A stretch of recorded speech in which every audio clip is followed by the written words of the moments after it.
নদী ভাঙন রোধে বেড়ি বাঁধে রোপণ করা হয় গাছ। এবার সেই গাছেই পড়েছে করাতের আঘাত।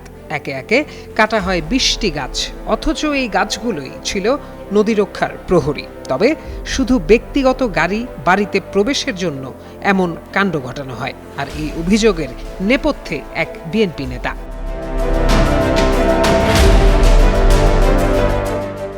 সাবেক রাষ্ট্রপতি আব্দুল হামিদ সংসদ সদস্য থাকাকালীন কিশোরগঞ্জের মিঠামইন উপজেলার কামালপুর এলাকায় বেড়ি বাঁধে গাছ রোপণের উদ্যোগ নিয়েছিলেন। দীর্ঘদিন ধরে মেহগনি গাছগুলো নিরাপত্তা রক্ষী হিসেবে ছিল। অভিযোগ উঠেছে, উপজেলা বিএনপির সভাপতি জাহিদুল আলম জাহাঙ্গীর তার বাড়িতে ব্যক্তিগত গাড়ি প্রবেশের পথ প্রশস্ত করতেই গাছগুলো ধাপে ধাপে কেটে ফেলেন।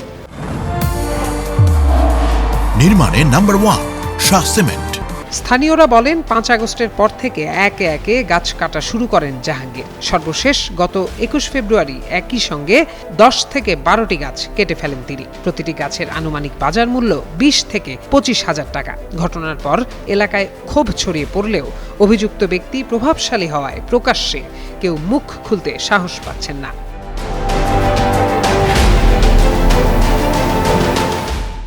যদিও অভিযোগ অস্বীকার করেন জাহাঙ্গীর, বলেন জায়গা ও গাছগুলো সরকারি না। আমি কাটবো কেন, আমার দরকার আছে কাটা আনতে। এটা যার যারই কেটে নিয়ে গেছে, আর এটা তো সরকারি গাছও না, সরকারি জায়গাও না।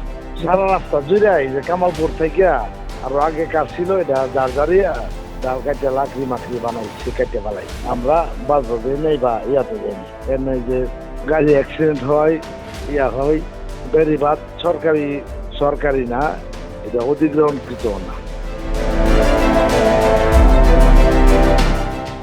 আর উপজেলা স্থানীয় সরকার প্রকৌশল অধিদপ্তরের উপজেলা প্রকৌশলী ফয়জুর রাজ্জাক বলেন, স্থানীয় সরকার বিভাগের পক্ষ থেকে ১৯৯৫-১৯৯৬ সালে বাঁধ তৈরি করা হয়েছিল। সে সময় গাছগুলো রোপণ করা হয়।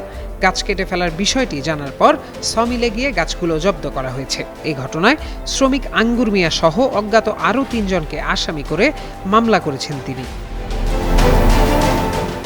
প্রত্যয় দাস, যুগান্তর নিউজ।